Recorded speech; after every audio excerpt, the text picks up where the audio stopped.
আসসালামু আলাইকুম। আমি প্লাজমা প্যারামেডিক ইনস্টিটিউশনের ৩১০ ব্যাচের সেকেন্ড ইয়ার স্টুডেন্ট। আমার রোল হচ্ছে ১২৭০ এবং রেজিস্ট্রেশন নাম্বার হচ্ছে ১০৭০। আজকে আমি হিস্টেরিয়া সম্পর্কে কিছু বলবো। তো হিস্টেরিয়া বলতে আমরা বুঝি গলায় কোনো কিছু আটকানো। এই রোগে অনেক সময় রোগীর মনে হয় পেট থেকে পিণ্ডাকৃতির কোনো জিনিস গলায় আটকা পড়ে দম বন্ধ হয়ে আসছে। অনেক সময় রোগী ফিট হয়ে অচেতন হয়ে যেতে পারে। অচেতন হলেও সম্পূর্ণরূপে জ্ঞান লোপ পায় না। তো এটা একটা মানসিক রোগ যা তীব্র উদ্বেগ থেকে সৃষ্টি হয়ে থাকে। এটা আসলে নারী পুরুষ উভয়ের ক্ষেত্রেই হতে পারে। মহিলাদের বিশেষ করে 14 থেকে 25 বছর বয়সী তরুণীদের ক্ষেত্রে বেশি দেখা দেয়, কারণ গর্ভধারণের এই বয়সকালে তাদের দেহে বিভিন্ন ধরনের পরিবর্তন খুব দ্রুত সংঘটিত হয়ে থাকে এবং বেশিরভাগ ক্ষেত্রে হরমোনের অসমতা সৃষ্টির কারণে এই রোগের সূত্রপাত হয় আর কি।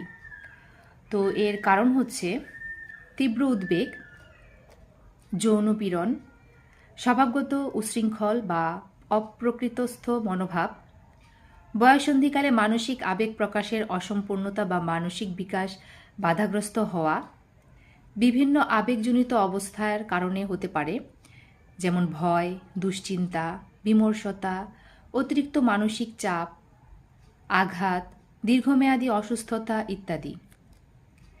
একাধিক পুরুষের প্রতি আসক্তি, স্বামীর পরনারীতে আসক্তি, দীর্ঘদিন বিবাহ না হওয়া এসব কারণেও হতে পারে। এছাড়া অপুষ্টি, রক্ত স্বল্পতা, নিম্ন রক্তচাপ, অনিয়মিত ঋতুস্রাব এসব কারণেও হতে পারে। তো এর কিছু লক্ষণ আছে। তো লক্ষণগুলো হলো যেমন প্রাথমিক অবস্থায় বমি বমি ভাব, দেহ ভারভূত ও শ্বাসকষ্ট হতে পারে, রোগীর চোখে অন্ধকার দেখে ও কাজ করতে করতে হঠাৎ কাজ বন্ধ করে চুপ করে বসে পড়ে, পেটের দিক থেকে গোলাকার কোনো কিছু গলায় আটকা পড়েছে বলে রোগী মনে করে, রোগী হঠাৎ ফিট হয়ে যেতে পারে, তবে জ্ঞান সম্পূর্ণভাবে লোপ পায় না এবং সামান্য শুনতে অনুভব করতে পারে কিন্তু কোনো কিছু বলতে পারে না। রোগী ঘন ঘন শ্বাস প্রশ্বাস নিতে পারে। অনেক সময় হঠাৎ রোগী যেন খিচিয়ে উঠতে থাকে এবং দাঁত কপাট লেগে যায়। আবার অনেক সময় রোগী হঠাৎ হাত পা ছুটতে থাকে। রোগিনীর এর কিছু চিকিৎসা আছে, যেমন রোগে আক্রান্ত অবস্থায় রোগীকে বায়ুপূর্ণ স্থানে মাথা উঁচু করে শোয়াতে হবে।